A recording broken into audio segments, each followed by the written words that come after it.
they were probably made more in homage to the antiques, because out of nostalgia for a previous time. Go ahead. So, did you skip ahead?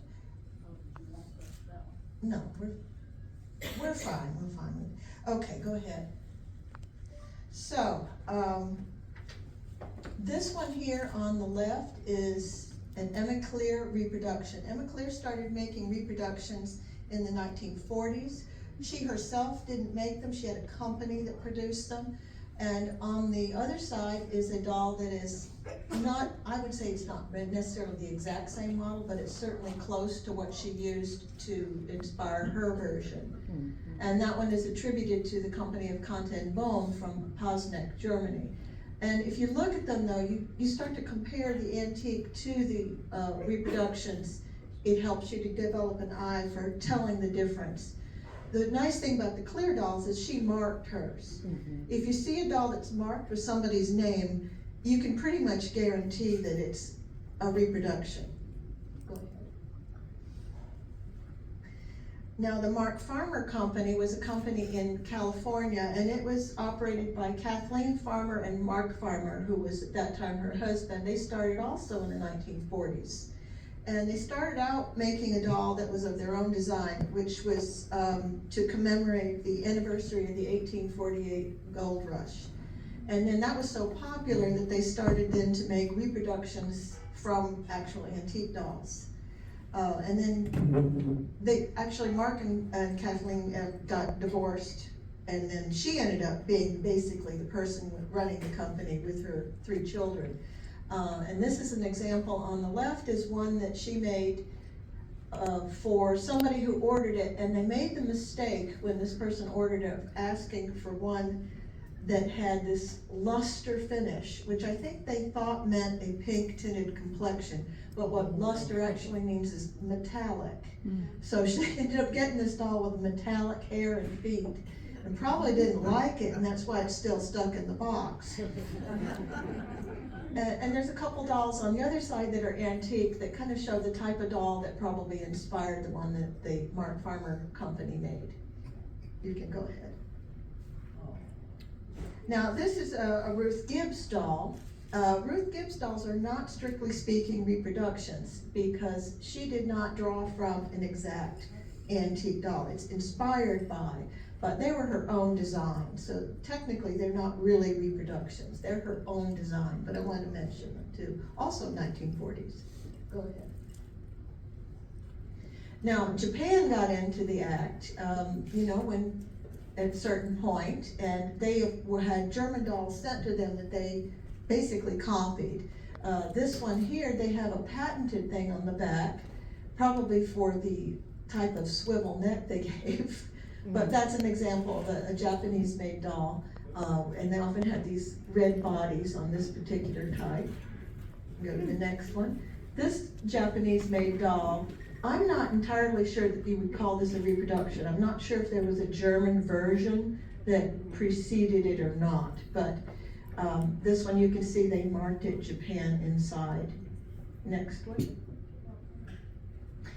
Now this creature that's on the right is a Japanese-made reproduction, and it was made in both black and blonde hair, and both in bisque and china, and you can see these things come up on eBay and various places misidentified as antique German dolls pretty often. The doll on the right, the larger one, is the antique German ABG original type that it was modeled upon though. The Japanese dolls originally had these stickers inside them. They were marketed by AA Import Company sometime after, probably after World War II. The stickers go away, or the doll head is on a body, you don't see it, you don't know. But if you look at the difference, I think you can tell the difference between the antique and the Japanese version. So next. Now on the right again is another Japanese version. And on the left is a German doll that may well be the type that inspired it. They only made this doll in one size. It's a fairly large head. And they did make it again in both China and Bisque, in both black and blonde hair. And again, it originally had the same Made in Japan sticker inside of it. And it was also marketed by AA Import Company. Also post World War II, probably into the 1970s even. About if you compare it. And oh, no, that's okay. And here's this I think was, no, you were right, go ahead. This is from, let's see, what was this production? Yeah, 1970s Heart of Ohio publication that talked about these. So in the 1970s, these were out there. Go ahead. Here's another Japanese doll on the left, and you can compare that to a couple of the Hertwig versions that were made, that were the German originals. Even the Hertwig dolls varied in quality a good bit. You can see the one in the middle is a better quality doll, and the one on the right, though also antique, was kind of sketchy. But still, when you compare it to the one that was made in Japan, again, AA Imports, and had a sticker inside of it when it was first made, you can tell that it's, you know, if you train your eyes, you can tell the difference. Go ahead.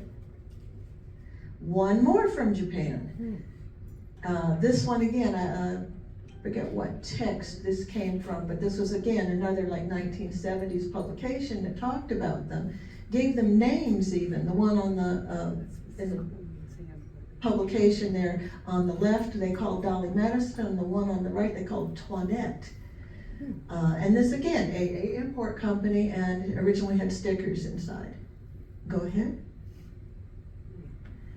Again, AA Import Company. They had a frozen Charlotte, aka really known as bathing dolls. But if you look at one that's an antique doll and you look at the difference in the paint, it's pretty graphically different. Go ahead. And more from Japan. I have an example of this on the table also. This is probably the one I most often see up for sale on eBay, misidentified as antique German doll. There were scads of these out there when I looked the other day. This one was only made in one size. I've only ever seen it in China with black hair. It always has the number 5 on the back. And if you look inside the legs, you can see that it's marked, but of course it fits on the body, you don't see that. Go ahead. And here's a lovely example by the infamous Shackman Company. I like her expression though, she's got attitude. You know, and there's nothing wrong with these dolls as long as you buy them for what they are. I mean, they're perfectly fine, you can have a lot of fun with them. But there's Shackman's version, made in Japan. Go ahead.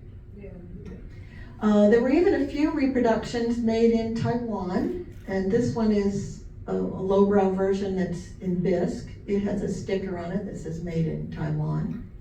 Go ahead.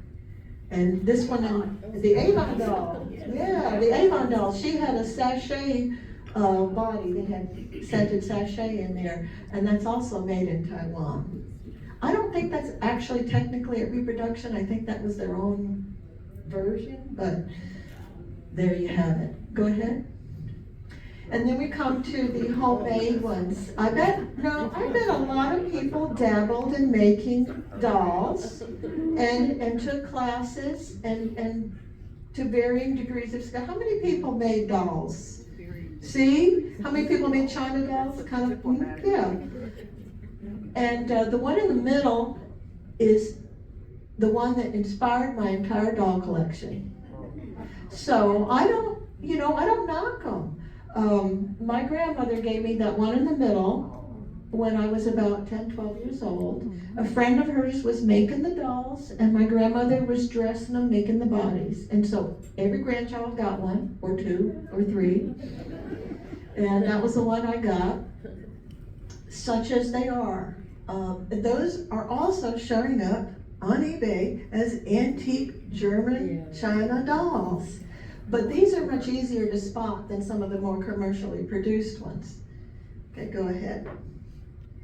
Now this is a commercially produced, somewhat commercially produced doll. E.J. Carter of Maryland She made these tiny little doll that's on the right, and she also made the doll on the center right. And I have it compared to the two on the left that are antique dolls. The one in the middle antique doll is kind of rough, probably because it was buried. It was a shard. But she had a nice hand, but you can still, I think, tell the difference. Go ahead. Marianne de Nunes. Now, this is somebody who was really a very, very highly skilled doll artist. And she made really nice reproductions. I think she was most known for the bebe types and things of that nature. But she did also make this Toffling Alice doll that's on the left. But if you compare it to the antique doll, I mean, she did her own thing, I think. And the antique doll has a totally different look. Yeah. But if you didn't know, and it wasn't marked, you could, I suppose, be fooled by the Marianne de Nunes, but she marked her work. Go ahead.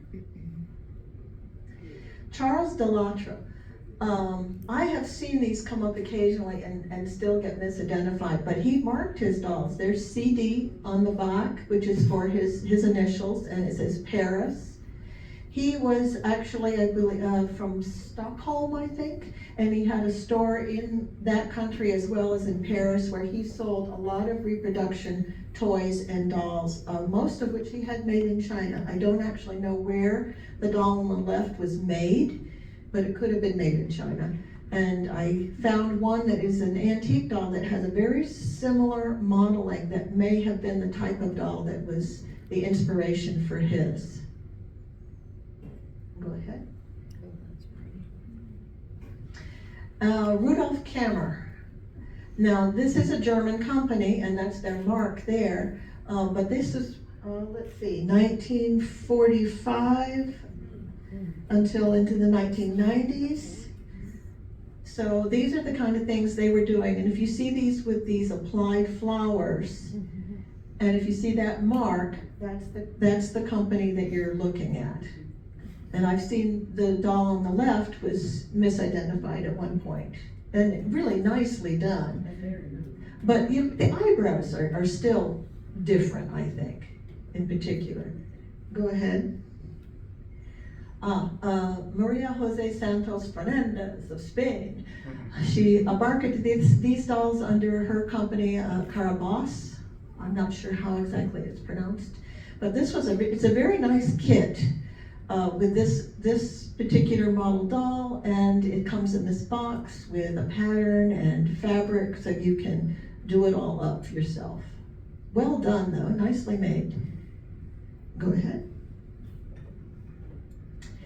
Kay Koopman, she passed away in 2019, but she had a very nice hand for making antique reproduction dolls, and she also made some that were inspired by but of her own design. And the one on the left is her make, and the one on the right is an antique doll in bisque that was the inspiration for the doll that she made. But she had a really nice level of skill in her painting. Go ahead. Now, the German doll company, they bought the old Weiss Kunart and Company of Thuringia in Germany. And they bought it lock, stock, and barrel, complete with the original molds and the rights to them. And they began using them to turn out these newly made. And it's questionable whether you can, strictly speaking, call them reproductions because they own the rights. So they could be called reissues. That's their mark. It's a roly-poly clown mark. You can see that they made the bath salt bottle one for the UFDC convention in 2004. The problem arises is apparently that mark of theirs can be kind of sanded off. And they also made Cupies, half dolls, and other things from the original molds. And they got into some hot water because I think they didn't really consider their work to be reproductions. And they may have been maybe even omitting their marks. I'm not quite sure, but they got into some hot water there. Go on to the next slide. Here on the left is the Weiss Kunart original model in antique, and on the other side, on the right, is the German Doll Company reissue.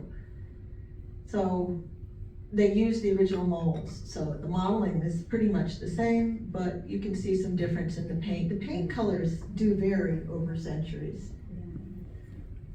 Go ahead. Now, this is a really nice example of Darlene Lane's work. She does exquisite work, and she made this particular little reproduction, a small Alice doll, in 2016 for Letitia Penn Doll Club Luncheon, and she's just exquisite. But she marks her work. Again, if you see a mark, a name on it, you can pretty much guarantee that it's a reproduction. Go ahead.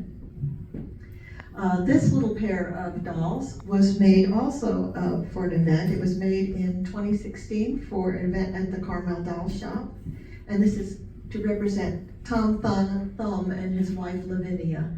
And I think she did a pretty nice job with making these.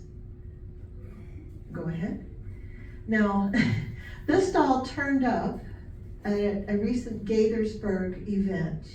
And I'm not going to name any names, but a knowledgeable doll dealer purchased it from somebody as an antique, and it then subsequently was purchased by another knowledgeable antique dealer as antique. And it wasn't until I went and looked at it and said to this dealer, you know, it's a reproduction, that they realized, and I pointed out to them, that the maker's initials are on the back. And it's clearly a reproduction, and the legs are wrong, and the hair color's wrong, and the painting's sketchy. So I'm surprised they didn't notice it, but you know, anybody, even knowledgeable people, can sometimes be fooled, but just train your eyes. All right? So that's the part one.